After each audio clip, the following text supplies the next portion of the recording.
Bueno,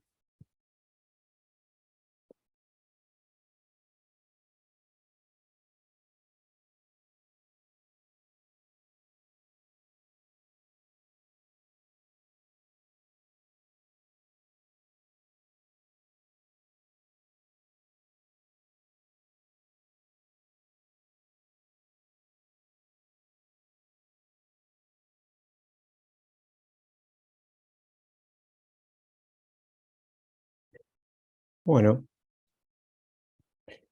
buenas tardes. Em, Buenas tardes. vamos a, buenas tardes. Mm, ¿Les parece que es muy temprano todavía? O sea, ¿podríamos esperar más gente? Por lo general somos de 20 a 30, no es mucho más. Bien, perfecto.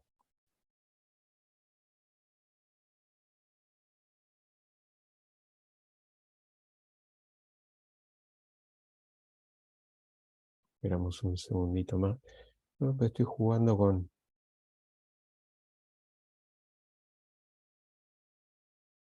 Bien, entonces les diría de ir empezando. Me presento, soy Bernardo Bertoni, trabajo en el departamento de genética.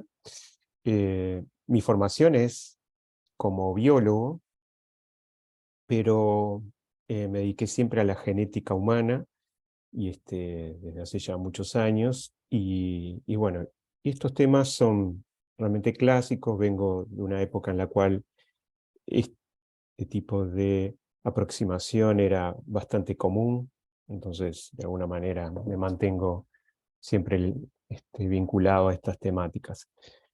Y entonces lo que hoy vamos a ver dentro de este curso es ligamiento, recombinación y mapa génico.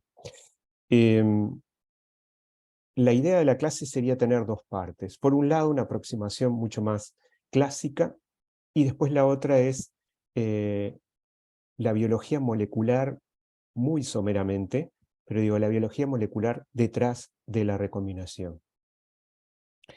Entonces, ¿por qué trabajar o por qué pensar en dar una clase de recombinación? Y bueno, es un proceso, primero, que es fundamental dentro de, como tema dentro de la genética. Pero más que nada es un proceso fundamental para el desarrollo de la vida humana, de la vida en general, ¿no? O sea, de un organismo. Sin el proceso de recombinación, ustedes no tendrían posibilidad de observar gametas, está muy regulado eso, y ese proceso es el que asegura la variabilidad dentro de las poblaciones, como después más adelante en otras charlas vamos a ver. Entonces, biológicamente es un fenómeno extremadamente importante para la viabilidad de un organismo, pero aunque no lo crean, es una temática que se ha visto siempre desde un punto de vista clásico, y la parte molecular tiene su desarrollo, ¿no? Tiene unas pocas décadas, porque es un proceso que ha sido muy difícil de estudiar. Entonces, digo, en estos años que he seguido una revisión, no aparecen grandes temas nuevos, y algunas de las dudas se siguen manteniendo a lo largo de décadas, ¿ah? Entonces, es un proceso que todavía se está estudiando. No se entiende, por más de que es en general bastante ignorado. Entonces, como les decía, si en esta clase vamos a hacer una aproximación primero clásica, no puedo dejar de mencionar a este señor Gregor Mendel, que ustedes lo conocen y que seguramente escucharon hablar en años atrás en algunos cursos de genética de introducción a la biología molecular. ¿Por qué me importa mencionarlo? Bueno, varias razones podrían haber. Una de ellas es que este señor Gregor Mendel, no sé si alguno ya me ha escuchado, pero era un checoslovaco que vivía en un pequeño pueblo, donde desarrolló la teoría de herencia, ¿no? Sin conocer absolutamente nada acerca de el ADN, pero que logró modelizar y proponer una teoría que el impacto que tuvo hoy lo estamos viviendo. Fue el primero en aplicar el método científico tal como lo conocemos, haciendo experimentos, probándolo estadísticamente. Entonces, realmente fue una persona muy importante. Sin embargo, digo, nunca fue reconocido su trabajo en vida. Y ustedes sabrán de que tampoco se lo entendieron.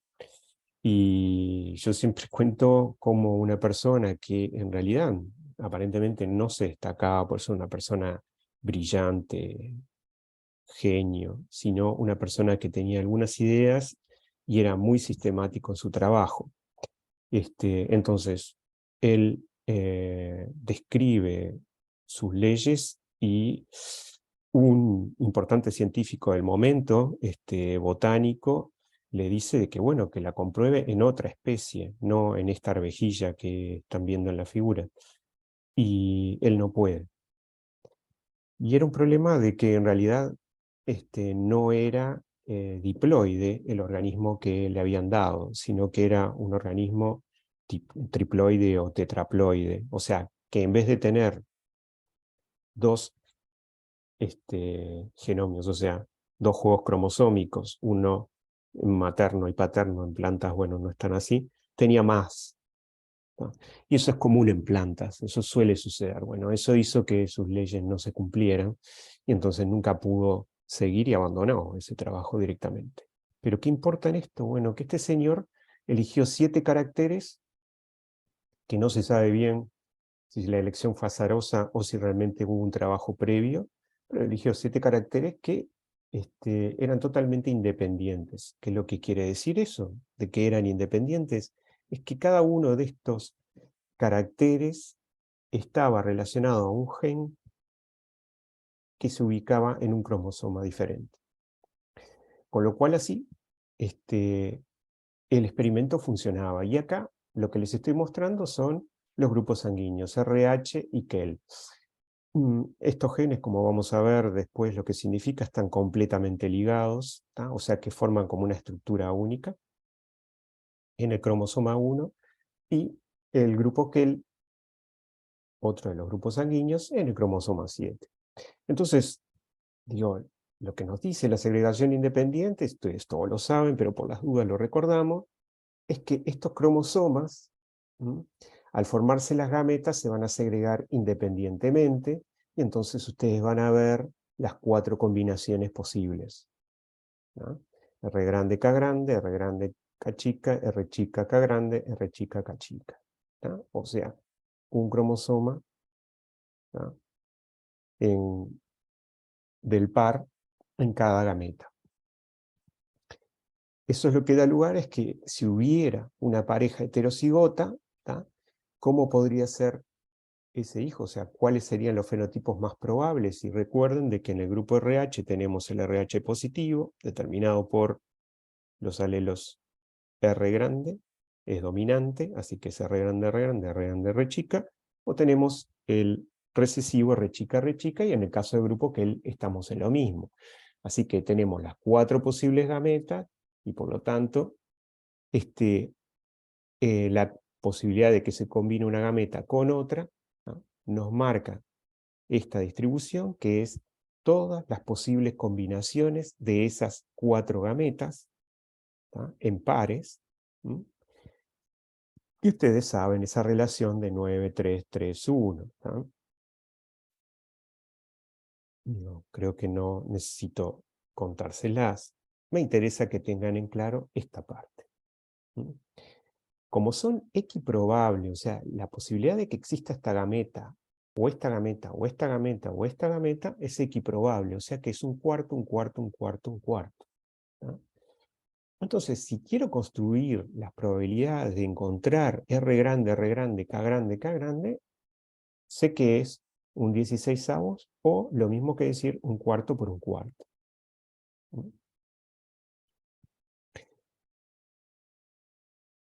Esa sería la idea de segregación independiente. Y entonces, ¿qué pasaría si tenemos una mujer que es doble heterocigota y el padre es homocigota para el grupo RH y homocigota para el grupo Kell? O sea que sería R chica, K chica, K chica, sin ese padre. Entonces tendríamos la gameta de la madre y las únicas gametas presentes en el padre serían las R chica, K chica. ¿No? Entonces, en este cruzamiento, la posibilidad de tener un hijo que sea R grande, R grande, R chica, K grande, K chica, digo, sería un cuarto, en el otro caso un cuarto y un cuarto. ¿Tá? Porque la probabilidad de ver gametas del padre R chica, K chica, es 1. ¿Tá? Son las únicas gametas que pueden haber, así que lo único que estaría midiendo es la distribución de estas gametas, las de la madre. ¿Sí? Esto en biología animal le llaman la retrocruza de prueba. ¿Tá? Nosotros en humanos obviamente no experimentamos a este nivel. ¿No? Así que, digo, no vamos a hablar de ese caso, sino que hablaremos de un doble heterocigota con un padre doble homocigota, ¿no? Recesivo. Pero me interesa que recuerden esta idea de que todo sería equiprobable, la posibilidad de que si ustedes midieran en parejas con estos mismos genotipos, ustedes deberían ver de que de todas esas parejas, ¿tá? El total de hijos se distribuiría en un cuarto, un cuarto, un cuarto y un cuarto. ¿Mm?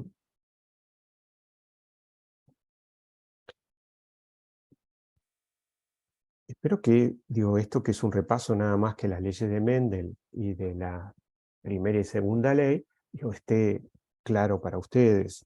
Cualquier cosa les pido que me lo pregunten. Digo, la idea en esto es que cualquier cosa que ustedes no entiendan, lo pregunten, por favor. Entonces, aquí lo que hay es la idea de los conceptos básicos que están detrás de todo esto. O sea, los alelos, recuerden que son esas formas alternativas de un gen, los gametos, que portan un solo de los alelos, uno solo. Cada alelo tiene igual probabilidad de ser transmitido de un gen, o sea, de ese par de alelos, tiene la misma probabilidad, ¿tá? Y los genes se transmiten en forma independiente, o sea, de que, según las leyes de Mendel, ¿no? Un gen, la transmisión de los alelos de un gen es independiente de la transmisión de los alelos de otro gen.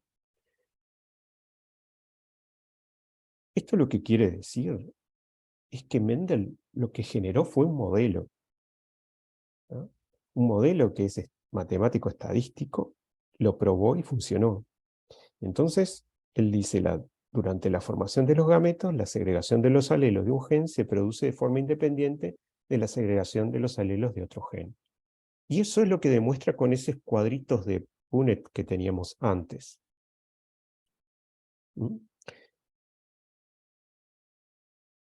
Ustedes dirán, ¿para qué quiero saber esto? Algo que me lo repiten una y otra vez cuando yo directamente desde mi celular puedo entrar en páginas web donde está toda la estructura de los genes y yo podría, sin ningún inconveniente, analizar toda la estructura de ese gen. Y lo que les está mostrando en la imagen es toda la información que hoy tenemos disponible. Pero para construir esta información, primero pasamos por algunas de las cosas que hoy vamos a hablar.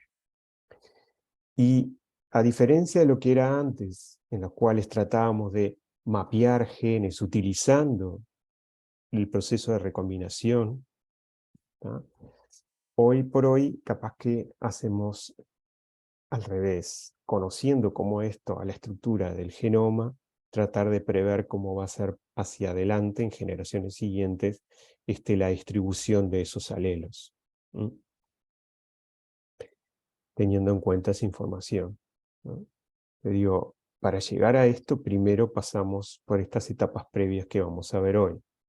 Entonces sabemos de que en ese proceso de conocimiento que ha llevado unas cuantas décadas, sabemos que los genes se distribuyen en los cromosomas en lugares que le llamamos locus, ¿tá?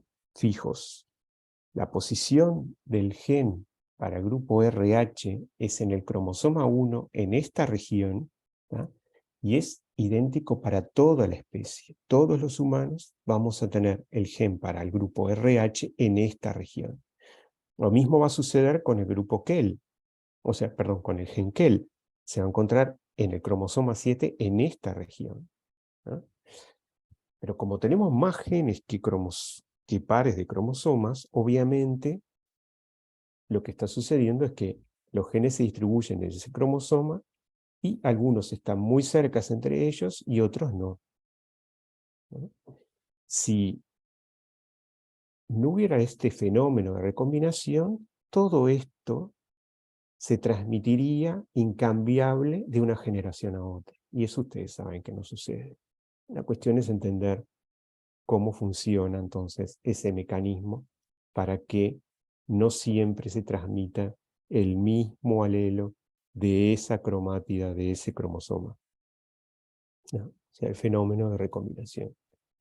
Para entenderlo, lo partimos de la idea de que, bueno, están genes, como en este caso A y B, que se encuentran en cromosomas diferentes, ¿tá? De pares de cromosomas diferentes, ¿no? Como era el caso de RH y el grupo K, ¿no?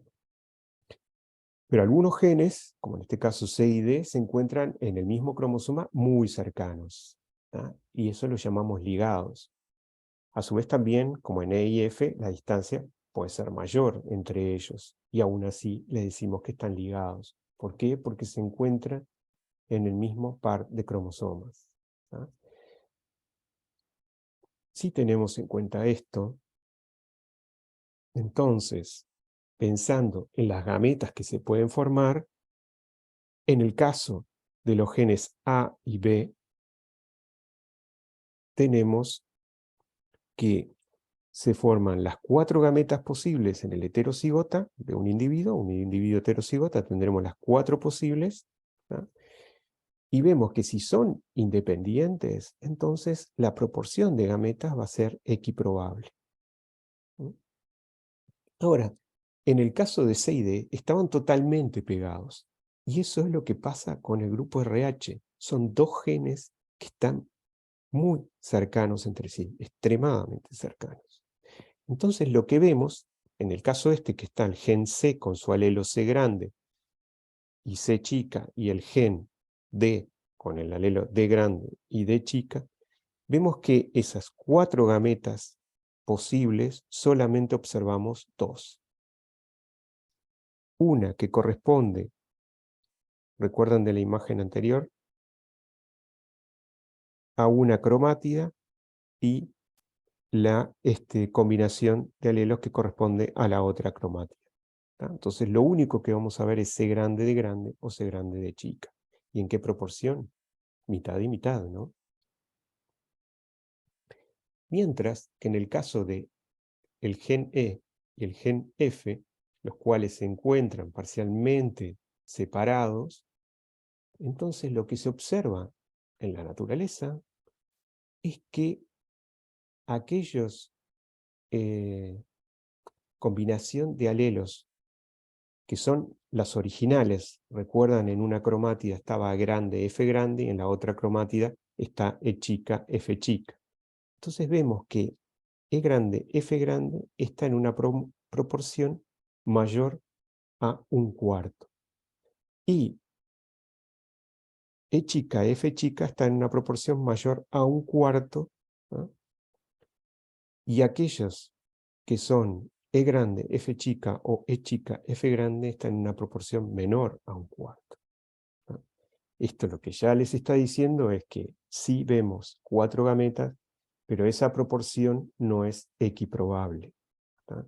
Así que algo está sucediendo para que, por un lado, veamos las 4 gametas y por otro lado, no lo veamos en la proporción de que si se segregaran independientemente. O sea, estamos viendo ese proceso de recombinación. Y recuerden que esta es la forma para detectar lo que nosotros hablamos como parentales y las recombinantes, ¿tá? Que no se cumpla esta proporción. Eso lo vamos a ver siempre en los casos en que estemos hablando nada más que de experimentos en donde involucramos muchos individuos que están teniendo su progenie, ¿no? Entonces, ¿el ligamiento qué es? Es el fenómeno por el que los alelos en genes ubicados en el mismo cromosoma serán transmitidos juntos más frecuentemente que lo esperado por el azar. O sea, lo que ustedes están viendo es una descripción de ese fenómeno que estaba sucediendo en el caso de E grande, F grande, E chica, F chica. ¿Mm? Y entonces, si ustedes van a libros viejos, lo que se van a encontrar es que en muchos casos se habla en una jerga que describe los alelos que ustedes tienen. Cuando hablan de acoplamiento o en cis, lo que están hablando es esta situación, una cromátida que lleva los alelos dominantes, en este caso A grande, B grande, y otra cromátida que lleva los recesivos, A chica, B chica. Mientras que si están en repulsión o en trans, sería A grande, B chica, una de las cromátidas, A chica, B grande, la otra cromátida, ¿no? La forma de escribirlos en general puede tomar estas tres formas. El comentario es porque si ustedes acceden a libros más viejos, esta nomenclatura todavía está presente y vamos a ver algunos ejemplos en los cuales la utilizan todavía. Y entonces, por otro lado, otra de las cosas que sí utilizamos, y esto sí se mantiene, es hablar de haplotipo. Haplotipo es esa combinación de alelos que está presente en una cromátida. En el caso de lo que veíamos antes es A grande, B grande, el alelo A grande y el alelo B grande. En una cromátida hablamos de un haplotipo y sería el haplotipo parental. Cuando decimos que son parentales son haplotipos en gametas en donde no vemos que haya sucedido la recombinación. Y en general, cuando esos genes están a una distancia, en la misma cromátida y una distancia, como vamos a ver ahora, no muy lejana, entonces lo que vemos es que el porcentaje de estos gametos es mayor al 50%, perdón. O sea, sí. O sea, vemos de los parentales A grande, B grande y el otro haplotipo A chica, B chica, en conjunto representan más del 50% de las gametas. Mientras que en donde aquellas gametas en que hubo recombinación, ¿no? Entonces lo que vemos es que el porcentaje es menor al 50%. En el caso que yo les decía antes era el de E y F, ¿no? Entonces, donde vemos las gametas recombinantes, ese porcentaje de gametas es menor que el 50%. Lo vamos a ver ahora con ejemplos. Este ejercicio lo dejamos para el miércoles y lo vemos ahí, porque la idea ¿cuál es? Que ustedes prueben esa parte estadística que tiene esto, que es pensar de que tienen una frecuencia de recombinación de 0.2. Ahora vamos a ver más adelante qué significa, pero digo, este ejemplo se lo dejo para que prueben qué es lo que tendríamos que ver esa proporción de 9, 3, 3, 1. Bueno, a ver, ¿qué pasa cuando en realidad los genes están parcialmente ligados, o sea, están ligados? Entonces, ese fenómeno por el cual se intercambian alelos de genes entre el par de cromosomos, sabemos que es la recombinación. Y eso lo observan durante la meiosis. ¿tá? Y en la etapa de profase, o sea, ustedes tienen, metafase, entonces ustedes tienen una secuencia que es muy larga de pasos en los cuales, donde ustedes tienen en el leptoteno, ustedes lo vieron mucho mejor en citogenética, en la parte de citogenética, pero ustedes saben de que el par de homólogos ¿no? Se aparean totalmente, y durante ese paquiteno hay un intercambio de cromátidas entre cromosomas homólogos, que es lo que están viendo aquí. O sea, ese proceso que ahora después al final vamos a charlar un poco más de él, hay un intercambio de cromátidas y ese proceso lo van a ver a través de los quiasmas, o sea, porque visualmente se ve ese lugar de intercambio, ¿no? Y sabemos que ahí hubo un entrecruzamiento, ¿no? Una de las cosas interesantes de recordar es que en todas las meiosis ustedes van a observar entrecruzamiento, y si no lo hubiera, entonces esa meiosis no es viable, o sea, esas gametas no son viables, ¿no? En general, vamos a encontrar, seguramente ustedes ya lo sepan, que todos los cromosomas durante la meiosis se da lugar un entrecruzamiento, al menos uno. Y eso es necesario para que se pueda resolver la meiosis. Y mutaciones en genes, como lo han hecho, que interfieran en la realización de ese intercambio de cromátidas, lo que hacen es arrestar, o sea, detener la meiosis. ¿Y cómo sería esto? Bueno, vemos que en esa etapa lo primero que va a suceder es la sinapsis, donde los cromosomas homólogos se aparean, y una de las cosas súper interesantes de ver es que ese proceso es totalmente preciso, ¿tá? O sea, no es que una región del cromosoma se va a aparear con cualquiera del cromosoma homólogo, sino que esto va a estar totalmente alineado, ¿sí? Y va a dar lugar a ese intercambio de cromátidas homólogas, ¿tá? Que llamamos los quiasmas. Y la recombinación va a ser la resolución de esos quiasmas, ¿tá? En donde va a haber intercambio, ¿sí? De esos cromátidas.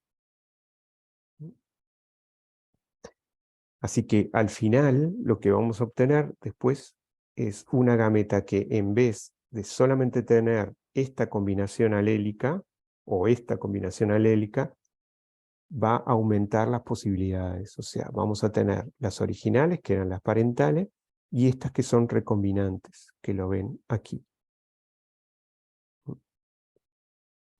en estos dos lugares, ¿no? O sea, estas gametas no tendrían una estructura idéntica a las originales.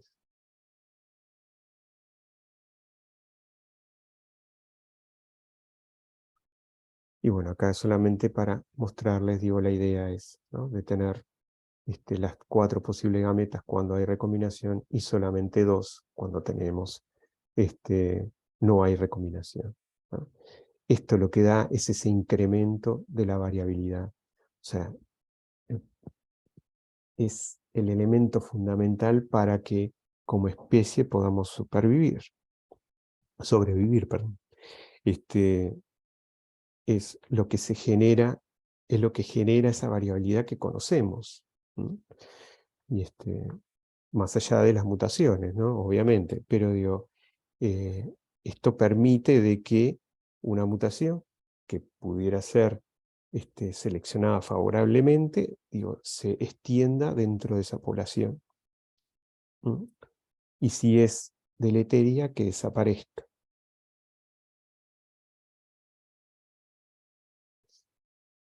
Pero hasta ahora lo que veíamos era que este proceso sucede en todos los cromosomas, y bueno, en los cromosomas sexuales, como siempre, hay algún diferencia, mecanismo que no estaría sucediendo. O sea, por ejemplo, que no sería igual siempre. Y esta diferencia va a estar dada entre hombres o mujeres. Mientras que en mujeres, como recuerdan, tenemos el par XX, esto no va a significar ningún inconveniente, ya que la recombinación va a ser igual que en los autosómicos. El problema es en este caso, en los varones, en donde tenemos el par XY. Bueno, ustedes ya saben seguramente de que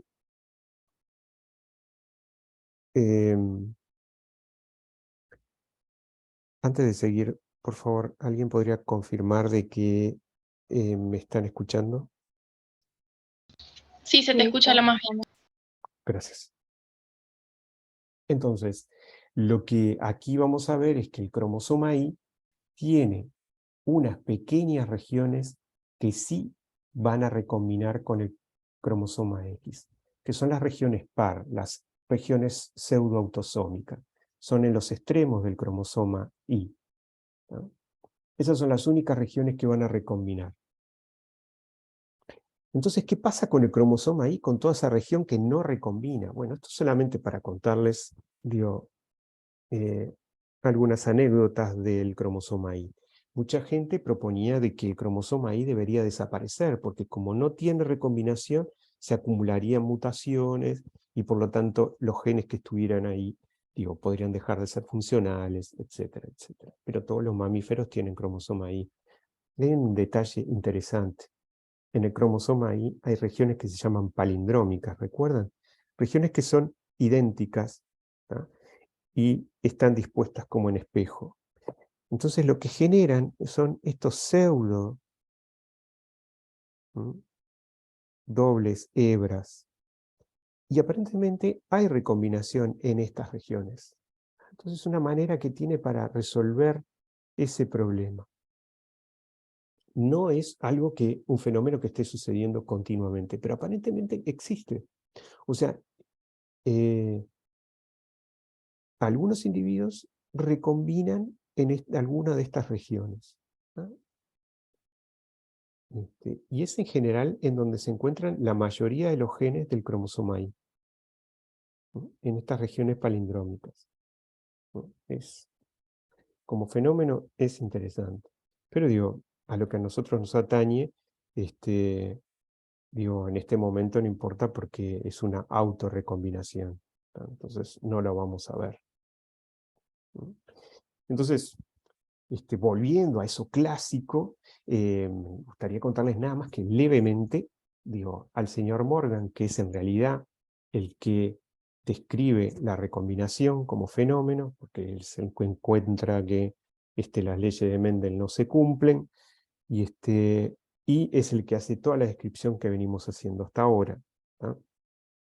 Y él lo que hizo fue estudiar un modelito de moscas, ¿tá? Las drosófilas, que ustedes ya alguna vez han sentido nombrar, que son esas moscas que encuentran en la fruta, que como organismo modelo han sido extremadamente exitosos en el estudio de genética. Ustedes ya lo saben, hasta por lo que han visto en desarrollo, genes que se describen en el desarrollo humano primero fueron descritos en moscas, o sea, es un modelo muy exitoso. Estos son los que justifican en las ciencias experimentales el uso de modelos animales para luego extrapolarlo a humanos, que es la especie que nos interesa, ¿no? Pero bueno, entonces, para contarles nada más que un ejemplo, porque aquí sí podemos experimentar, sí podemos tomar moscas con ciertas características y cruzarlas entre ellas. Entonces lo que teníamos era estas moscas, ¿no?, de ojos púrpuras y alas vestigiales, y homocígotas con un heterocigota, ¿tá?, con ojos normales, alas normales y el alelo mutante para ojo púrpura y ala vestigial, ¿tá? Entonces hacían un cruzamiento exactamente como veníamos viendo en el caso de los grupos sanguíneos, hacemos lo mismo. Y entonces lo que veía era meiosis, lo que estaba tratando de analizar era meiosis sin recombinación entre los loci, ¿tá? Y meiosis con recombinación entre los loci. ¿tá? Lo que estaba tratando de encontrar era si existía o no esa recombinación, ¿tá? Ese fenómeno. Y entonces, perdón, acá me adelanté, esto vendría después, pero solo comentarles de que cuando estamos estudiando y tratando de ver qué es la recombinación, la podemos medir como una tasa. ¿Por qué? Porque tenemos muchos individuos y lo que hacemos es contar el número de individuos que reconocemos como recombinantes sobre el total de la especie, ¿tá? Y eso lo multiplicamos por 100. Eso es la frecuencia de recombinación, que la vamos a ver ahora en un minuto nomás. Esta slide se me quedó pegado en un lugar que no correspondía, pero ahora ya lo vamos a traer de nuevo. Entonces, fíjense, cruzan este heterocigota con un homocigota recesivo, por lo cual lo que vamos a observar son solamente las gametas. O sea, lo que vamos a ver es el resultado del individuo que es heterocigota, o sea, donde deberían ser, si son independientes, equiprobable, y si están en el mismo cromosoma, veríamos de que la distribución de esas gametas sería no idéntica. ¿tá? Entonces lo que observa este señor es esas moscas que son PR más, PR más, PR, VG más, VG, ¿tá? Que es lo que está observando acá. ¿tá? En este caso, el salvaje con el mutante y mutante homocigota. ¿tá? Es lo que ve acá. Se entiende, espero, cuál es la nomenclatura que está usando. Estas son las gametas del individuo heterocigoto y, como saben, la del otro parental son todas iguales. Entonces lo que estoy observando de última es el genotipo de este individuo. ¿no? Entonces, lo que observa es esto y ya claramente ven que no se distribuye igual. ¿no? Estos son todas moscas del cruzamiento de estas dos. Entonces, si fuera independiente, lo que veríamos es que se tendrían que distribuir la misma cantidad en todas las clases. Y eso no sucede. Y recuerden que yo les decía, bien, cuando son parentales y están ligados, vemos que están con una frecuencia mayor del 50% si tomamos esta que es una parental y esta que es la otra. ¿no? O sea, lo que vemos es que estos están en una frecuencia mucho mayor y estos están en una frecuencia menor. Por lo tanto, nos está diciendo de que estos son los haplotipos recombinantes, mientras que estos son los haplotipos parentales. Y acá sí era la cuentita que después vamos a hacer ahí arriba. Lo que ven es, si yo quiero, si esto fuera equiprobable, vemos que la suma de esto dividido el total me da un 50%. Si sumo este más este y lo divido sobre el total, me da un 50%. ¿Se entiende eso, no? Pero en este caso no es así. Y si hago esa suma, 151 más 154, sobre el total, ¿tá? Lo que me da es 0.1, o sea, la frecuencia de recombinación, la frecuencia de recombinantes, perdón. ¿tá?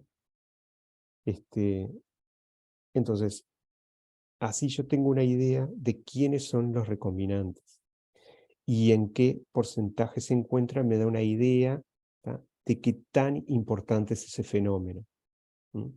Si esta frecuencia es muy baja, significa que el fenómeno de ligamiento es muy fuerte.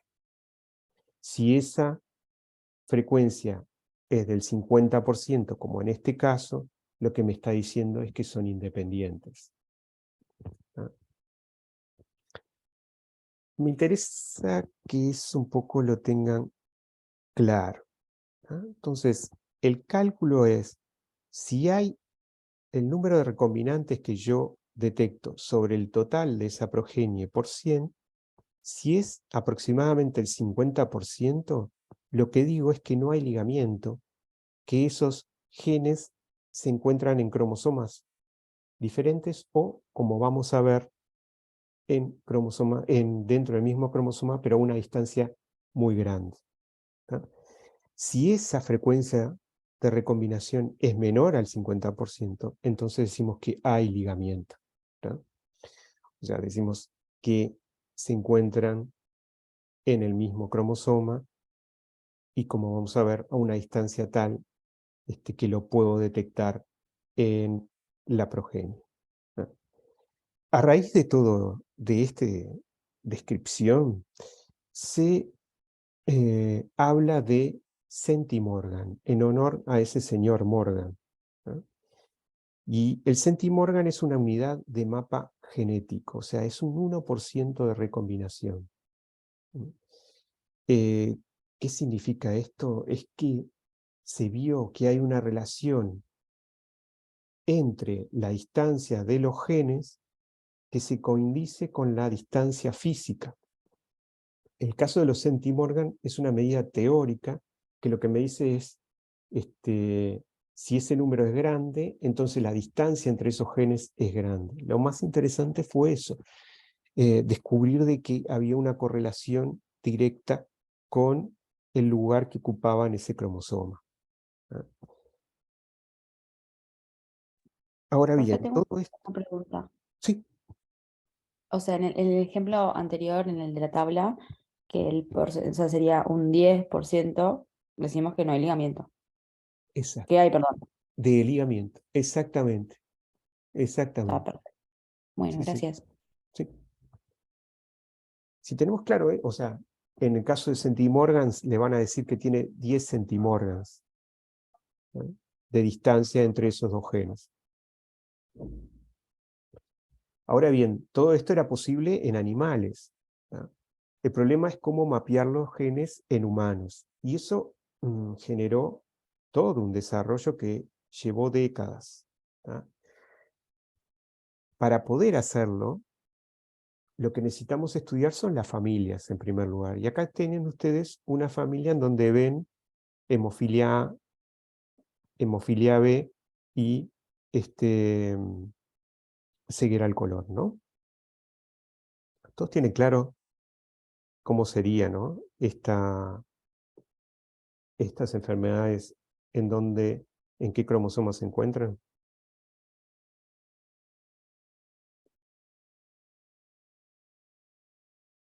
Fue pregunta eso, ¿eh? Están ligados al cromosoma X, Exacto. ¿Podrías explicar por qué te parece que es así? porque se expresa solamente en varones. Exacto, ¿no? O sea, yo acá lo que tengo son 3 marcadores de última que se encuentran en el cromosoma X. Son 3 genes diferentes, ¿no?, que se encuentran en el cromosoma X, ¿no?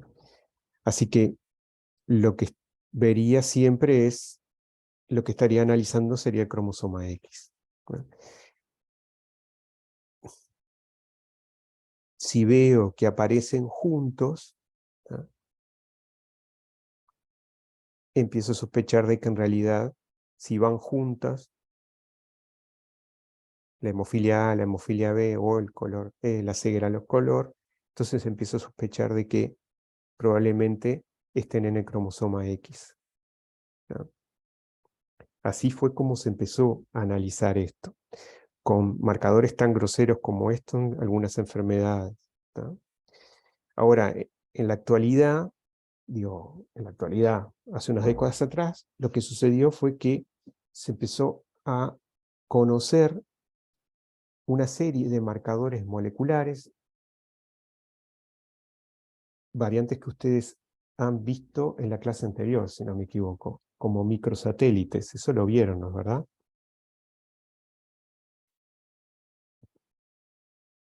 Sí, ¿no? o como los SNPs, o sea, las variantes de un único nucleótido. O sea, ustedes vieron que existen, bueno, estoy hablando de décadas atrás, se empezaron a describir algunas de ellas y se sabía exactamente en qué cromosoma estaban cada una de ellas. Entonces, lo que hacemos para mapear genes en humanos utilizando estas técnicas de ligamiento es tener la familia y luego analizar todos estos marcadores en cada uno de estos individuos, ¿tá? Y ver qué marcadores aparecen siempre asociados con la enfermedad. Entonces, lo primero que tenés que hacer es realmente identificar cuál de esos marcadores siempre aparece asociado a la enfermedad. Entonces, lo que haces es seguir un camino, en realidad, de última. Entonces, aquí ven que te dice que en el marcador que se encuentra en un locus en esta región, aquí, otro aquí y otro aquí. Entonces lo que vemos es que la combinación, o sea, un haplotipo que es 2, 3, 1, 4, aparece con la enfermedad. Siempre, ¿no? Literalmente es eso lo que se hacía, tener una serie de marcadores, una centena de marcadores, ir mirando si aparecía o no la enfermedad, ¿no? Seguir ese camino a lo largo de la genealogía, ¿no? Ahora bien, eso es una identificación casi que visual de lo que hacías, o sea, cómo darle un peso estadístico, ¿tá? Eso es lo que vamos a ver ahora después. Claro, ¿qué marcadores se utilizaban en aquel momento? Bueno, lo que les estaba diciendo, al principio el primer trabajo se hizo con una constricción que tenía el cromosoma 1, ¿no? Por ejemplo, y ahí se veía que el grupo DAFI sanguíneo aparecía eh, ligado a esa constricción, ¿tá? En una familia. Fíjense en el año 68, ¿no? Luego rápidamente se empezaron a utilizar marcadores del ADN y ustedes sintieron el término RFLP. Perdón, si están escribiendo en el chat no lo puedo ver en este momento, ¿eh? Por las dudas aclaro.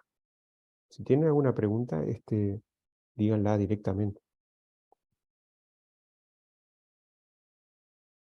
Entonces, se utilizaron estos marcadores que eran, en realidad, detectar una variante de un único nucleótido a través de una enzima de restricción, pero bueno, fue el primer trabajo en el cual se empieza a utilizar y la fibrosis quística fue uno de los primeros en ser descritos, ¿no?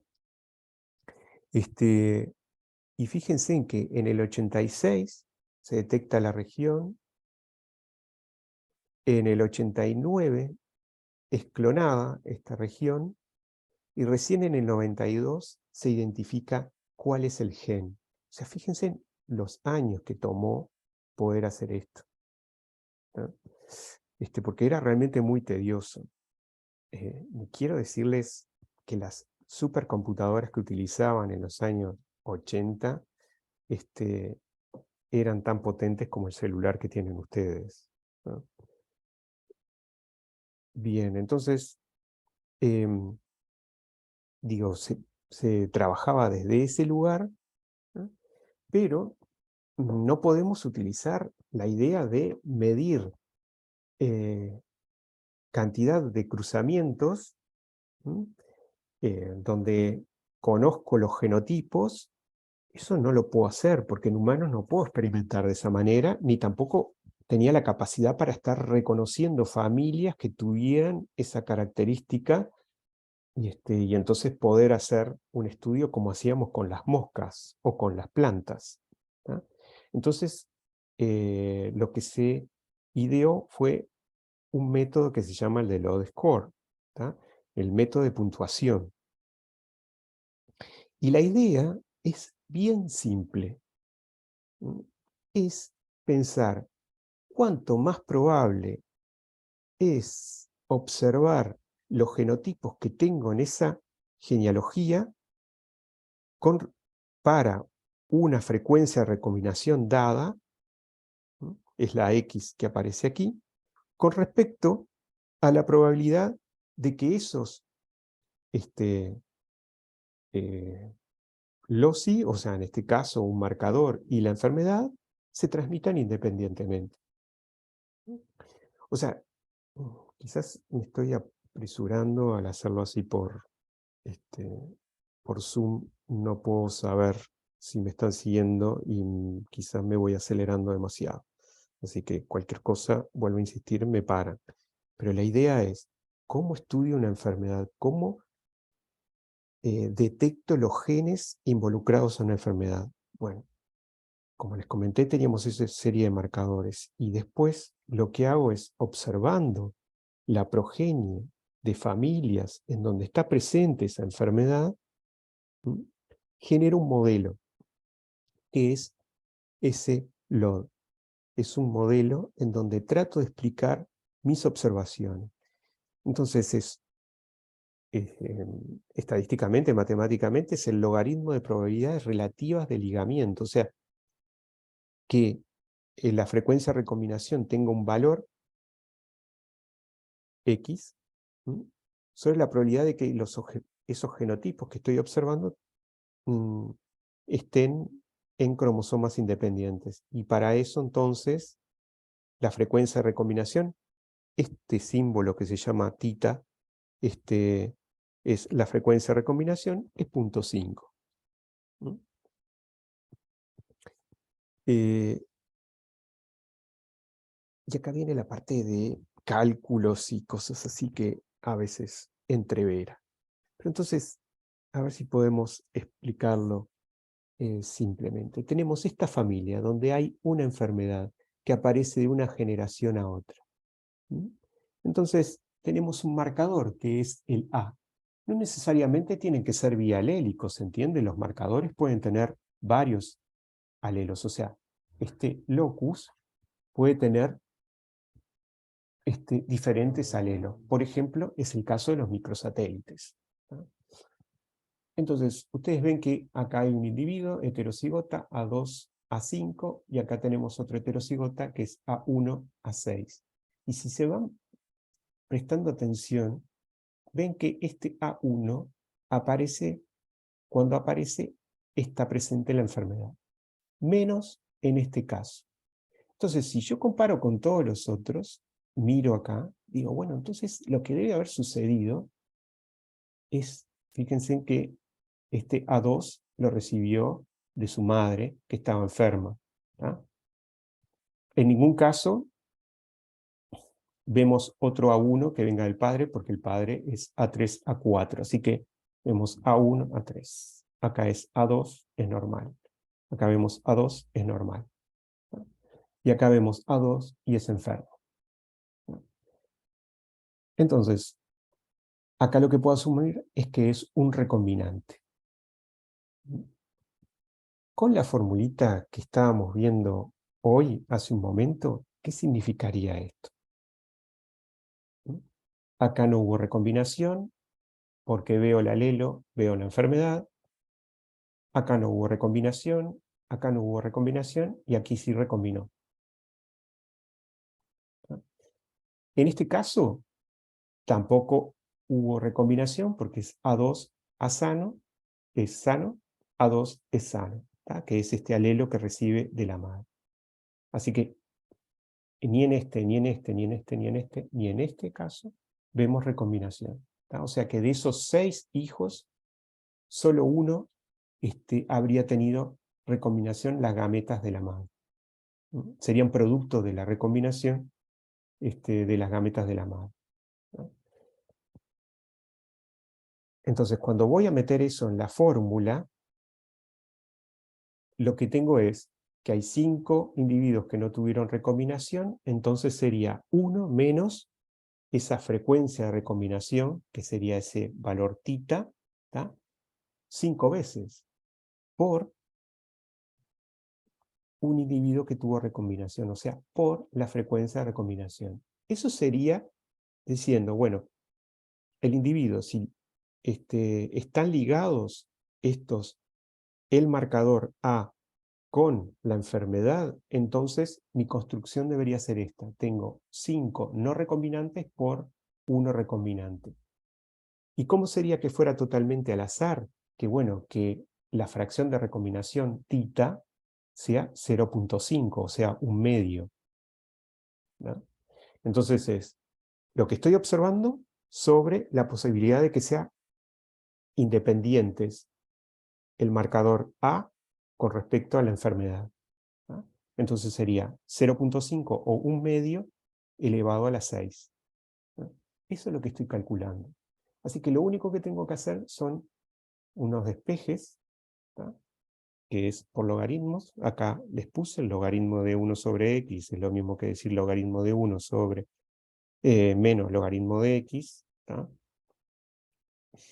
Logaritmo de 1 es 0. Y el logaritmo de x elevado a la a es a por el logaritmo de x, ¿no? O sea, lo que tienen ustedes acá. La cuestión es que haciendo las cuentitas ustedes tienen este despeje, ¿no? Lo que voy a hacer luego es sustituir este tita, esa fracción de recombinación, por números diferentes, que es lo que hace acá en esta tablita, ¿no? Entonces lo que hace al colocar ese valor y después hacer los cálculos, es tratar de ver si este load score Z, ¿no?, adquiere un valor alto o es muy bajo. En este caso, son muy pocos individuos, ¿no? Entonces nos da unos valores bajos, pero el valor más alto se encuentra acá, cuando la fracción de recombinación es de 0.2 o en centimorgan de 20 centimorgan o 20%, ¿no? Entonces ustedes tienen, o sea, esto, si ven, es una construcción de un modelo que le dice cuál sería la fracción de recombinación más probable, ¿no? En el caso B, lo que está sucediendo es que yo no tengo información sobre estos individuos. Aquí sí la tenía. Entonces, por eso podía saber de que este A1, ¿tá?, aparece aquí, por lo tanto es probablemente el que esté ligado a la enfermedad. Acá eso no lo tengo, ¿tá? Entonces, en esta situación, puede ser que sea el alelo A1 o el alelo A2. Esto es lo que se llama cuando no conozco la fase, ¿tá? La fase es desconocida, ¿no? Pues no tengo información de las parentales, con lo cual tengo que considerar las dos posibilidades, que sea A1 o que sea A2. Y la posibilidad que sea A1, ¿tá?, es tan probable como el que sea A2. Entonces, hago las mismas cuentas considerando A1, que son las que hice acá, y luego las de considerar A2. Si esto fuera así, que es A2 el alelo que está ligado a la enfermedad, entonces en cada uno de estos casos, ¿tá?, serían recombinantes, menos este. Entonces lo que tengo acá es que es A1 el alelo que estaría asociado a esa enfermedad, o el A2 asociado a esa enfermedad. Hago las mismas cuentas sustituyendo el tita por valor de 0.1, 0.2, 0.3, 0.4 o 0.5. 0.5 sería que son independientes. 0 significa que están totalmente ligados porque no hay fracción de recombinación. Vemos que los valores son más bajos que si consideramos la situación esta, ¿ah?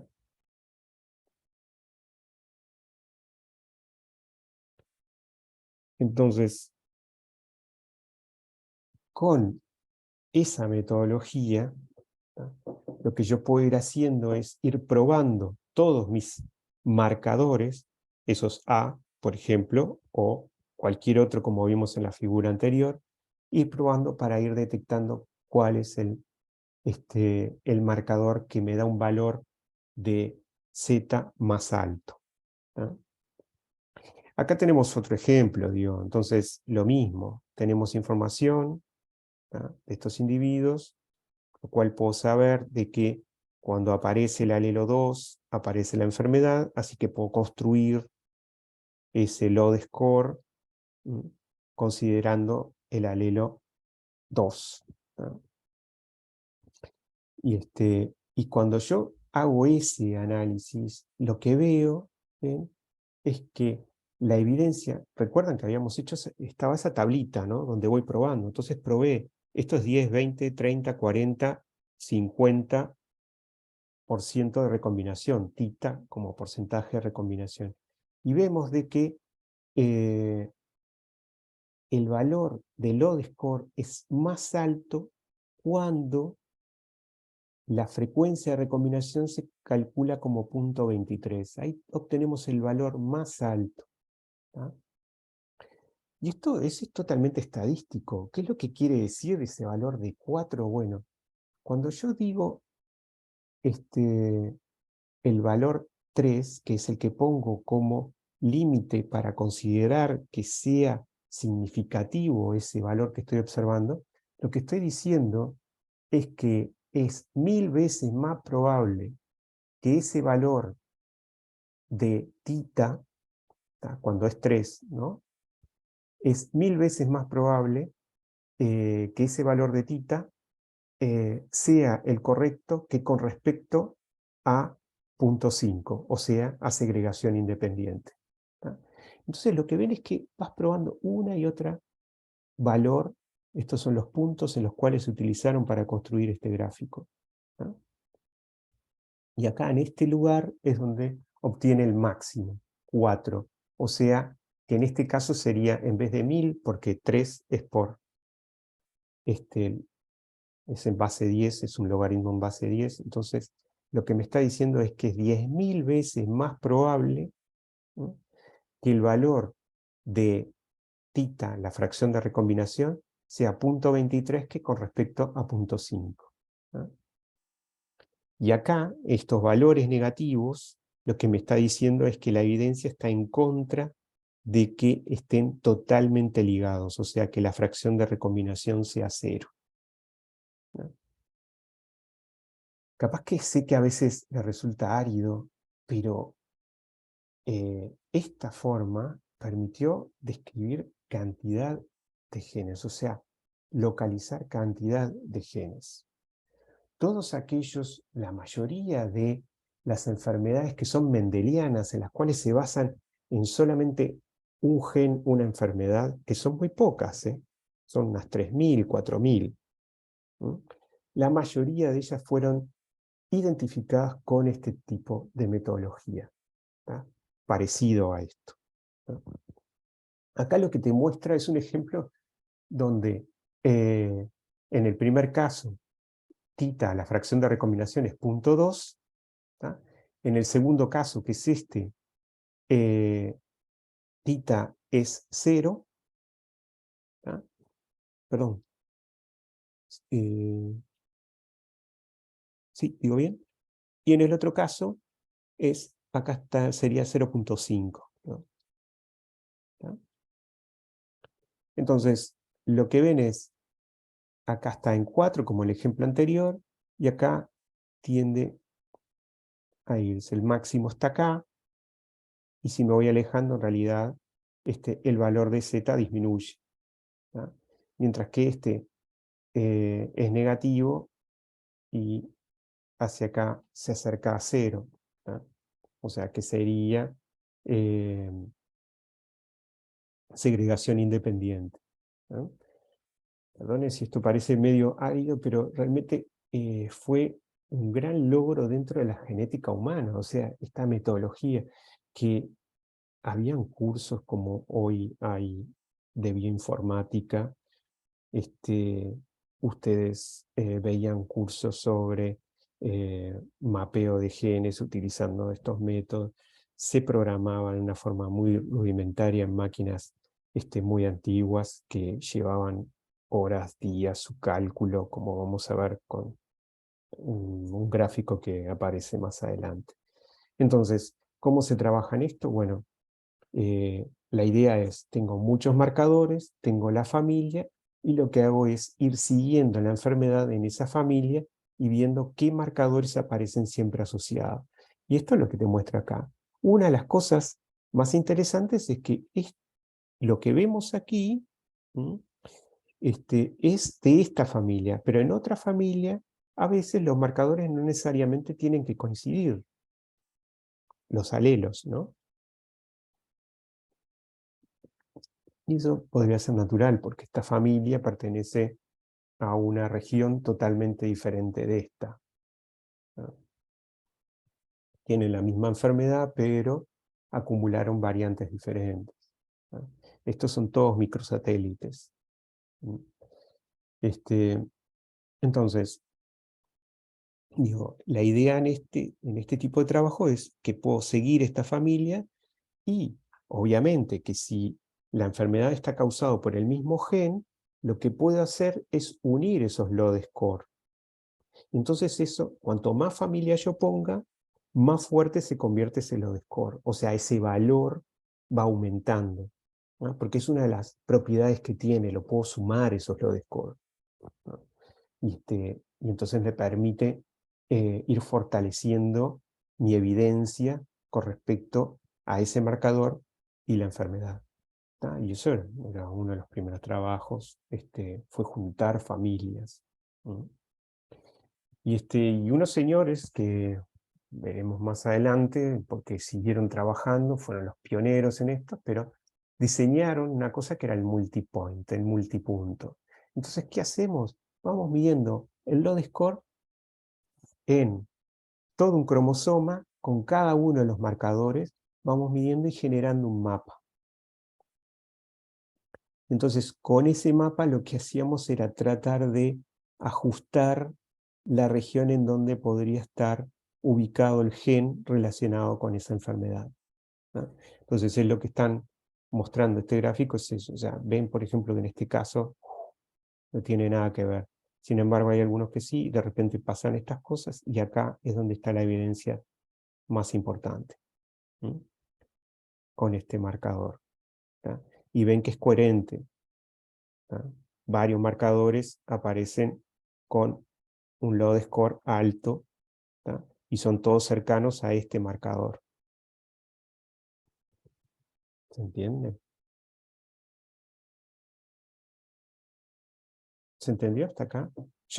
El miércoles lo vamos a ver con ejemplos, lo vamos a trabajar con ejemplos, ¿no? Pero la idea es que vieran cómo esa herramienta que fue la primera en usarse para mapear genes, que tenía una estructura que era totalmente estadística, modelada matemáticamente, digo, ¿cuál sería la asociación? No teníamos muy claro qué genera, ni qué tipos de genes a veces ni se sabían. O sea, se sabía la región, pero no se sabía qué genes. Recuerden de que el mapa físico del genoma, o sea, el genoma humano, se comienzan los primeros borradores en el 2001, o sea, digo, esto es mucho antes, esto es antes de esos borradores, y aún así con esos borradores se pensaba que se iba a resolver todo, y no se pudo porque no se entendía bien muchos de los genes que estaban ahí, qué era lo que hacían, ¿no? Entonces, digo, fue una herramienta importante que frente al empuje de lo genómico, de la secuenciación masiva, quedó como olvidado, pero ahora se está volviendo a retomar a partir del desarrollo de ciertas metodologías que permiten secuenciar enormes fragmentos de ADN, ¿tá? Enteros. Entonces, en vez de utilizar la información de las familias, yo puedo saber directamente en el ADN cómo es ese haplotipo, ¿no? ¿Se entiende lo que estoy diciendo? Yo puedo, en vez de necesitar información de los abuelos para construir el haplotipo de los padres, yo directamente puedo secuenciar todo. Entonces saber en esos padres cómo es el haplotipo, ¿no? Esto lo permiten algunas de estas tecnologías que ven acá. Les hablaron algo de PacBio y de Minion. Este aparatito secuencia una megabase, mientras que los secuenciadores masivos más conocidos secuencian solamente 100, 200 pares de bases. De una sola vez tenemos 5 millones de nucleótidos que conocemos de esa hebra de ADN, ¿no? O sea, es mucha cantidad de información. Eso me permite construir casi que cada una de las cromátidas de ese individuo. Este es otro que permite lo mismo. Entonces, ahora todo esto cambió y tenemos nuestras tríadas, o esto ven como estas familias nucleares, padres, hijos, ¿tá? Y en un momento se utilizaban arrays, o sea, eso lo vieron también, esa tecnología, o sea, medir SNPs, que sé perfectamente en qué lugar están cada uno.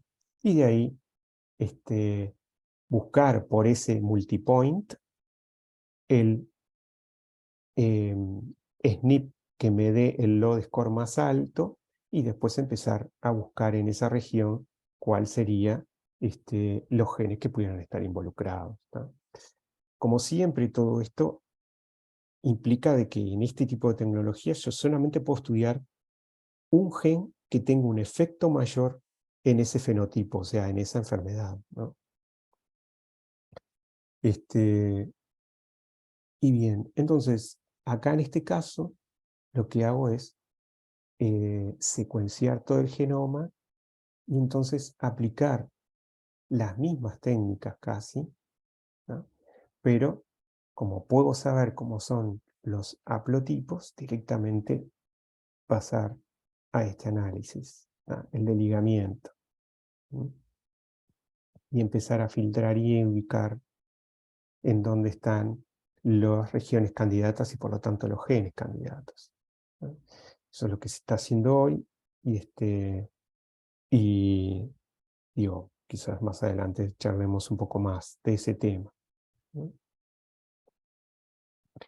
Entonces, para realizar hoy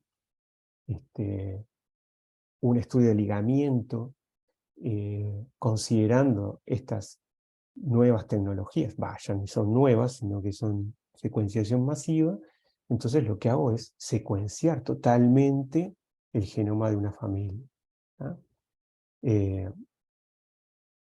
Si hay 2 o más individuos afectados, entonces excluyo todas las variantes, lo mismo que si hubiera un afectado y uno no afectado.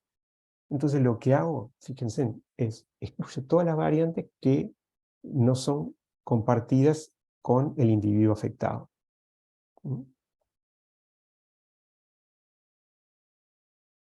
Y fíjense que si tenemos un solo individuo afectado, te dice excluimos todas las variantes no codificantes y codificantes que ya estén descriptas. Entonces fíjense de que como tengo mucha información, entonces hoy ya puedo hacer toda una serie de filtrados de esa enorme información que tengo aquí, ¿tá? Y quedarme con aquello que sea más relevante para poder hacer ese análisis de ligamiento. Entonces, de tener marcadores que eran, como les decía, el grupo sanguíneo, si tenías hemofilia A o hemofilia B, si tenías un SNP, ¿no? O si tenías un microsatélite, ahora tengo todo el genoma entero, ¿tá? Y así puedo hacerlo. Una de las cosas que me llamó la atención, de donde tomé este esquema es de Ott, que es ese señor que les digo que es el padre del análisis de ligamiento. Esto es un trabajo reciente y es increíble ver cómo todavía conserva algunas cosas que son típicas de esa época, porque él dice excluir todas las variantes que no son codificantes. Y es llamativo porque hoy, por ejemplo, sabemos que hay muchas variantes que no son codificantes y son extremadamente importantes en la regulación de un gen, ¿no? Eso ustedes lo saben. Entonces, seguramente, digo, esto debe haber sido revisado y ya no tomado de esa manera. ¿tá? Y bueno, y entonces hacemos un test de segregación, ¿tá? Y una de las cosas que dice es, las variantes de secuencia, cuando se vaya eh, a tratar de confirmar esto en otros individuos, lo que te piden es que los individuos que elijas, o sea, las familias que elijas, sean de la misma etnia o grupo poblacional, ¿tá? Y es por lo que les comentaba, porque en una población es seguro que compartan más o menos las mismas variantes que con respecto a familias de otras poblaciones, ¿tá? Y eso es un tema interesante. ¿Por qué? Porque para el Uruguay, por ejemplo, es algo que hay que tener en cuenta, porque nosotros somos una población mezclada, ¿no? Y recuerden, ¿no?, de que, y vuelvo a insistir, en este tipo de análisis hay que tener muy claro de que lo que tenemos que buscar son genes de efecto mayor. Y ahí es donde siempre comentamos de que importa mucho el trabajo de, por ejemplo, los médicos en describir esa enfermedad o ese fenotipo que estoy estudiando muy bien, o sea, en el mínimo detalle. Y ahí siempre pongo el ejemplo. Acá en el Uruguay se intentó hacer un análisis de ligamiento para una epilepsia mioclónica juvenil, ¿tá? Donde con estas metodologías nadie conseguía nada. Ahora, nosotros no tuvimos la oportunidad de realizar el análisis de ligamiento completo, pero sí una de las neurólogas hizo una descripción muy fina del fenotipo. Ella lo que veía era que había un pico en, en el electroencefalograma de alguna familia que era característico de ellos. Eso es una medición fenotípica precisa, y no decir que tiene epilepsia mioclónica, ¿no? Sino que lo que permite es tener una descripción muy precisa de un fenómeno, que ese pico en el electroencefalograma se veía de que pasaba de padres a hijos y en general estaba vinculado con esa epilepsia, ¿no? Eso es una buena descripción, porque eso lo que hace es afinar algo que es tan disperso como decir una epilepsia mioclónica juvenil y acotarla a un fenotipo concreto, que es lo que voy a tratar de relacionar con esas variantes génicas, ¿no? Y eso es un trabajo que no se le daba mucha importancia y recién ahora se empieza a ver como es necesario, ¿tá? Hay otros métodos que utilizan la misma aproximación muy parecida y tienen que ver cómo hoy por hoy las bases de datos ya no se habla de decir, por ejemplo, una epilepsia y nada más, sino que se miden parámetros para poder correlacionarlos con los factores genéticos, con la base genética, ¿no? Y, y eso hace que haya bastante más trabajo. Y bien, entonces, hasta aquí lo que veíamos era esa visión clásica de la genética, en donde describo a través de un modelo la posibilidad de que haya ligamiento o que no haya ligamiento, o sea, que se segreguen independientemente dos loci, o sea, uno que puede ser un marcador y el otro una enfermedad, en el caso de que nos interese la parte clínica. Pero ahora la cuestión sería tratar de ver cuál es la base molecular que hay detrás de esto. Y les aclaro, no vamos a entrar mucho en ello, porque realmente todavía no hay cosas que no se entienden, y porque creo que lo que más importa es entender algunos mecanismos generales que nos dan una idea de qué tan preciso es este sistema, ¿tá? Y qué tan necesario es, ¿no? Obviamente, todos sabemos de que hay más genes que cromosomas, entonces es durante la meiosis que vemos esa recombinación, ese entrecruzamiento entre cromátidas. Entonces, en esas células diploides, lo que vemos es que los cromosomas homólogos se comienzan a aparear. Y acá les muestra unas cosas que es importante tener en cuenta, aunque no vamos a ver en detalle. Una es, esto que parece al azar no lo es. Una de las cosas que hoy sabemos es que los cromosomas no se distribuyen al azar dentro del núcleo, sino de que tienen mecanismos por los cuales los posicionan en lugares muy concretos, ¿no? Y es lo que te intenta mostrar aquí.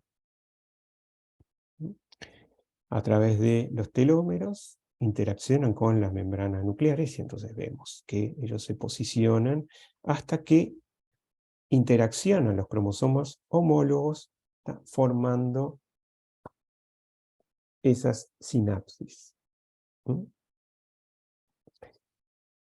Y esos homólogos, avanzando la profase, lo que vemos es que forman esos quiasmas, ¿tá? Y luego eso se va a resolver en las divisiones mitóticas de hoy, meióticas, perdón, 1 y 2, ¿tá?, para dar lugar a estos espermatozoides. Ahora, ¿pero qué es lo que está pasando acá en este momento? Bueno, lo que sucede es que se están apareando los cromosomas homólogos en forma perfecta. Eso es un mecanismo que todavía no se entiende muy bien, pero sí se empiezan a reconocer proteínas que están vinculadas, y acá son las que ustedes ven, CYP2, 3, CYP1, ¿tá?, las coecinas, y lo que vemos aquí es el ADN dispuesto, las cromátidas de los cromosomas homólogos, ¿tá?, dispuestas en esta estructura. Cuando vamos a analizar con más detalle, lo que vemos es que hay algunas proteínas, y esta spot 11 es una topoisomerasa, y una de las cosas que genera... No se escucha. ¿No se escucha? Ahora Perdón. sí. Oh, perdón. ¿Pero hace tiempo que ya no me escuchaban? O... No, hace un momento. No, está. Porque, perdón, pero aparece en mi pantalla de que internet está inestable. Entonces, como que se corta momentáneamente. Por eso he preguntado varias veces este tema, de que si me escuchaban o no. Bien, entonces lo que le quería decir era que estas proteínas lo que generan son una ruptura del ADN, de doble cadena, o sea, la doble cadena de ADN la rompen. ¿Qué es lo que te está mostrando aquí?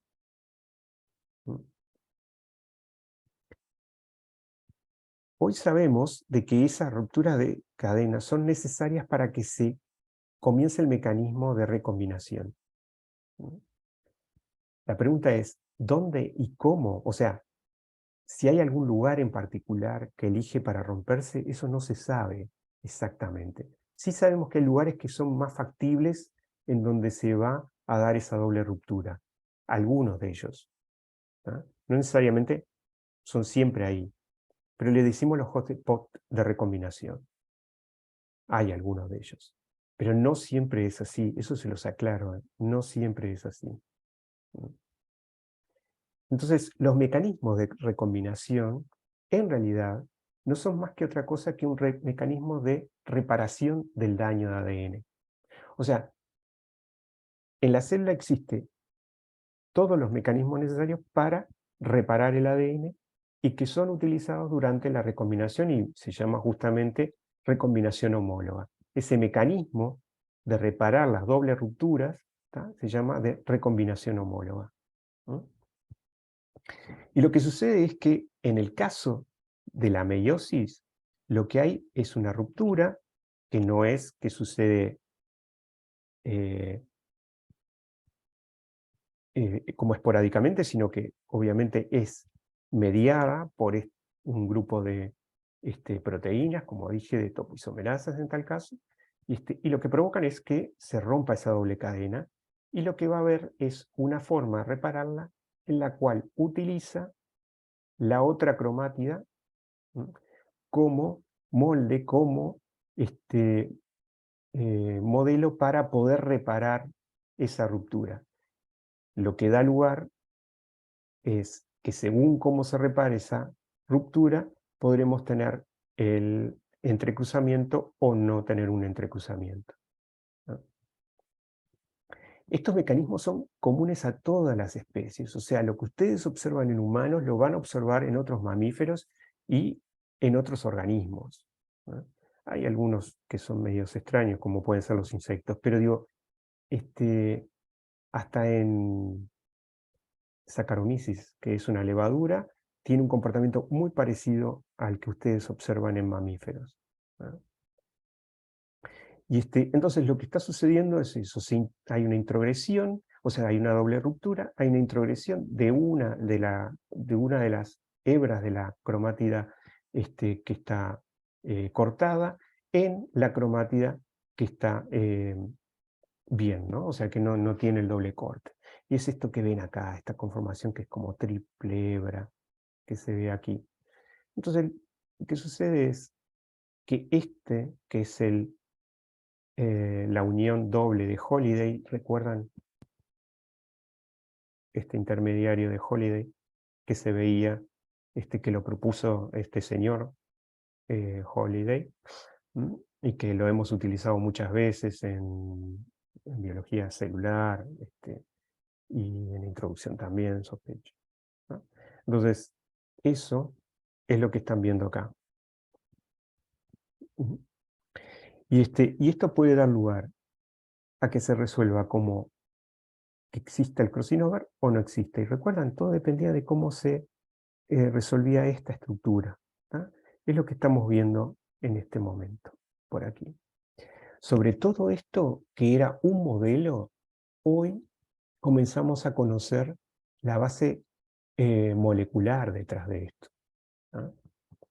Como les mostraba antes, o sea, el lograr que se apareen formándose complejo sinaptonémico. Hoy sabemos de que la reparación de esa ruptura de doble hebra puede generar lo que llamamos una conversión génica, en donde según se resuelva estos heterodúplex, vamos a ver o no cambios en la secuencia en estas pequeñas regiones. Entonces, lo que puede suceder es lo que me está señalando acá, es que esta hebra que pertenece a esta cromátida y esta hebra que pertenece a esta cromátida no son totalmente idénticas, entonces acá hay un nucleótido diferente a otro que no se pueden aparear, así que esto lo va a intentar resolver. Para lograr esto puede hacer varias cosas, o una, eliminar la región. Entonces vemos que a veces queda un alelo que pertenece a la cromatida verde o a veces queda un alelo que pertenece a la cromatida roja. O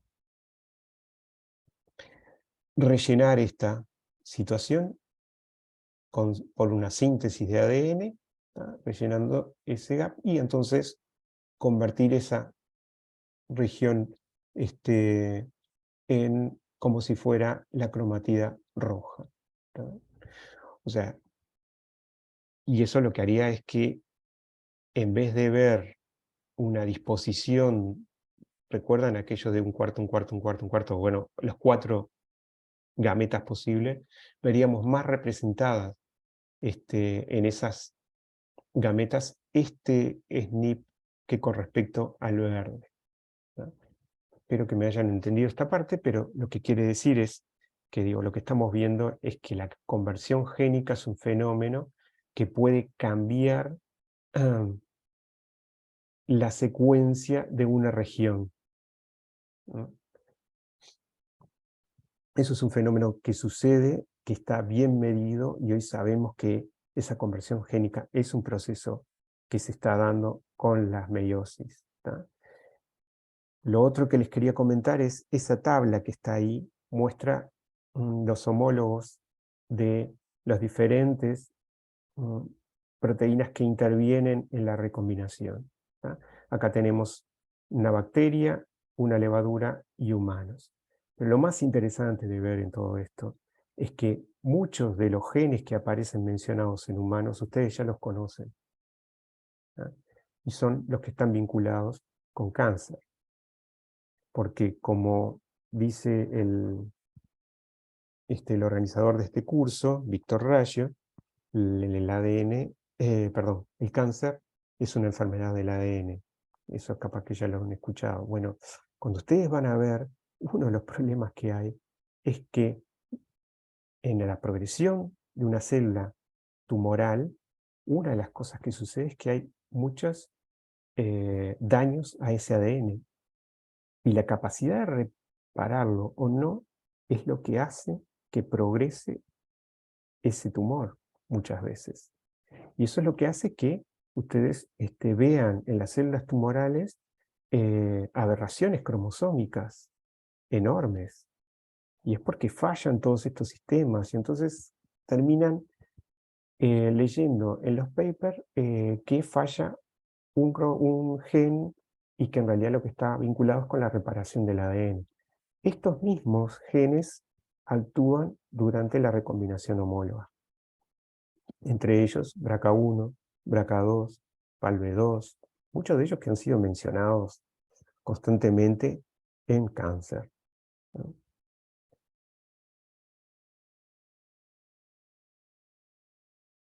Y a mí hay un tema que siempre me interesa, que es en dónde, por qué se da la recombinación en un lugar en particular, ¿no? Teniendo todo un cromosoma, ¿por qué la fractura de esa doble hebra se da en ciertos sitios y en otros no? Y ahí, hace unos años, se describió una proteína que en mamíferos es PRDM9, ¿no? Que es una proteína que tiene dominios, ¿recuerdan lo que son? Dominios que están vinculados a la transcripción, pero también tiene dominios que son los dedos de zinc que se unen al ADN, ¿ah? A su vez, esta proteína promueve la mono, di o hasta trimetilación de lisinas de las histonas H3. Esta proteína aparentemente es la que marca el lugar en donde se va a dar esa doble ruptura de la doble hebra durante la recombinación, ¿no? ¿Qué es lo interesante de esto? Es que la región que esta proteína reconoce, ¿tá? Es muy variable. Y estas proteínas son en sí mismo ellas, esa región que reconoce el ADN es muy variable, ¿tá? En realidad tienen una tasa de mutación altísima. Y eso lo que hace es que aparentemente reconozca en forma no muy precisa esas regiones de ADN, ¿no? Y marcándolas para que sean rotas, ¿no? Un experimento que lo demuestra es en estos ratones, una cepa que se llama B6 y la otra PWD. ¿Tá? Cada una de estas cepas tiene un gen PRDM9 con una región de unión al ADN bien particular, ¿no? Y ustedes recuerdan que las cepas de ratones son cepas que se mantienen endogámicas por muchas generaciones, por lo tanto su genoma entre ellos es muy parecido. Así que en general son homocigotas para muchos genes y por lo tanto la estructura de su genoma es muy parecida, ¿no? Una cromátida se parece mucho a la otra.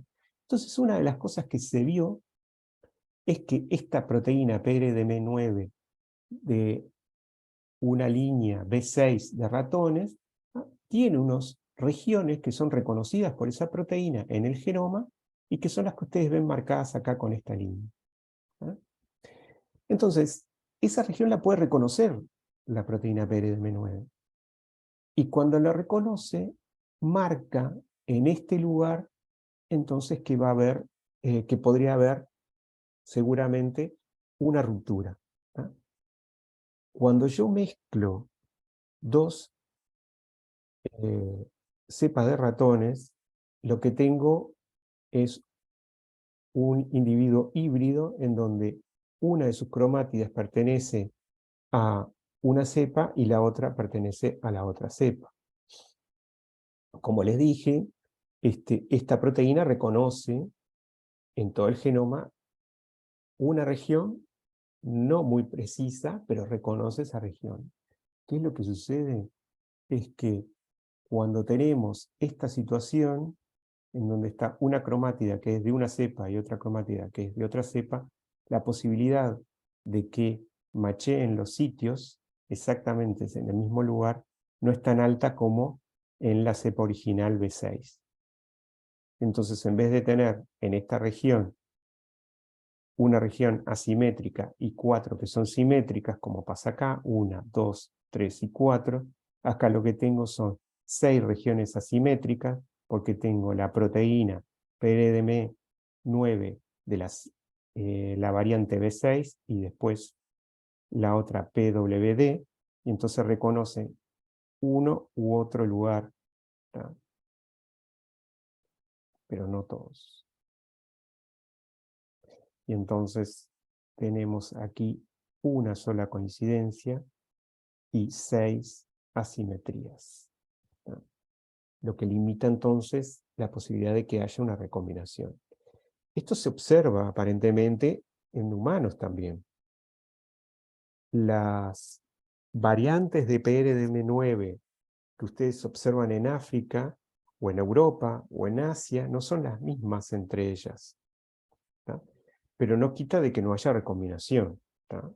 Lo que sí cambia los sitios de recombinación y los puede disminuir. Como les dije en un principio, la recombinación es necesaria durante la meiosis para que se complete la meiosis, pero hay mecanismos que buscan que no sea tampoco excesiva. Entonces, esto quizás actúa de cierta forma de esa manera, ¿tá? Pero lo más interesante de ver es que es la primera vez que se escribe una proteína que está indicando qué lugares se tienen que dar y la razón por la cual se tiene que dar esa recombinación. O sea, sigue funcionando casi como si fuera totalmente al azar, pero hoy por hoy no tenemos idea de cuál es su funcionamiento, o sea, cómo podría ser ese funcionamiento. Y por último, y ya dejándolos, solamente comentarles otra cosa. Existe la recombinación durante la meiosis. Ahora, se distribuyen al final los cromosomas que sufrieron meiosis totalmente al azar durante la meiosis femenina. Aparentemente eso no es así. Recuerdan de que en la ovogénesis lo que sucede es que se forman unos cuerpos polares, ¿tá? Esos cuerpos polares, que, digo, que van a estar unidos al ovocito, pero digo que tienen otras funciones que no son la vincular a la fecundación, ¿tá? Lo que hicieron muy inteligentemente este grupo fue analizar qué cromátidas quedaban en esos cuerpos polares. Y lo que vieron es que la mayoría de las cromátidas que sufrieron recombinación quedan en el ovocito, y las que no sufrieron recombinación quedan en los cuerpos polares. Entonces hay un sesgo a tratar de que en la gameta lleve las variantes, o sea, las cromátidas que sufrieron recombinación. Y eso es realmente interesante. Lo hicieron para cada uno de los cromosomas. Y es interesante ver de que varía cuántos no recombinantes se observan según el tipo de cromosoma, ¿tá? Obviamente que la muestra no es muy grande, pero es llamativo alguno de los cambios, que todavía no se entiende, ¿no? Digo, no sé si alguien más ha seguido trabajando.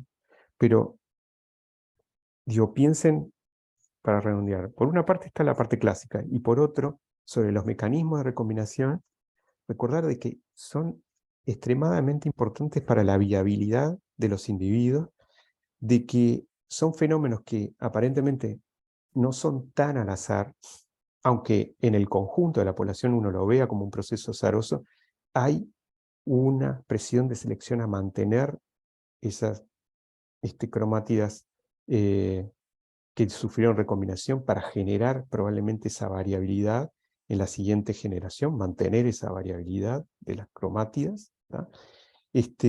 Lo otro es tener claro que debe ser un sistema donde hay una presión de selección muy fuerte sobre estos mecanismos, porque aparentemente cualquier variante de esos afecta la fertilidad de los individuos, ya sea porque no hay recombinación y entonces no se completa la meiosis, o porque si hay alguna mutación en alguna de las variantes de estos genes involucrados, hay problemas con la resolución de la meiosis. Entonces, o vemos las aberraciones cromosómicas que ustedes han visto en citogenética, o directamente, digo, no las ven. ¿Por qué? Porque se seleccionan negativamente para que desaparezcan. ¿tá? O sea, son los abortos espontáneos, probablemente. ¿tá? Y hay una presión, vuelvo a insistir con el tema, o sea, el mecanismo de recombinación, aunque no es muy mencionado, es extremadamente importante. Digo, y es tan preciso que es muy difícil de estudiar, porque no permite que hayan errores. Entonces es muy difícil ver esos errores. Ha habido un gran avance en estas últimas par de décadas, estoy hablando en particular en la última década, pero hay vacíos en los cuales todavía no se entiende bien. O sea, no se entiende bien por qué suceden en algunos momentos, en algún lugar sí y otro no. Y bueno, digo, y cómo es que reconoce ese apareamiento entre las cromátidas tan preciso. Realmente hay una cantidad de preguntas, pero bueno, eso ya se irá sabiendo más adelante. Y recuerden, todo este mecanismo en realidad es parte del mecanismo de reparación de ADN. Por eso es tan importante a veces entenderlo. Este mecanismo que está involucrado en muchas enfermedades. Bueno, es todo. Y bien, si hay alguna cuestión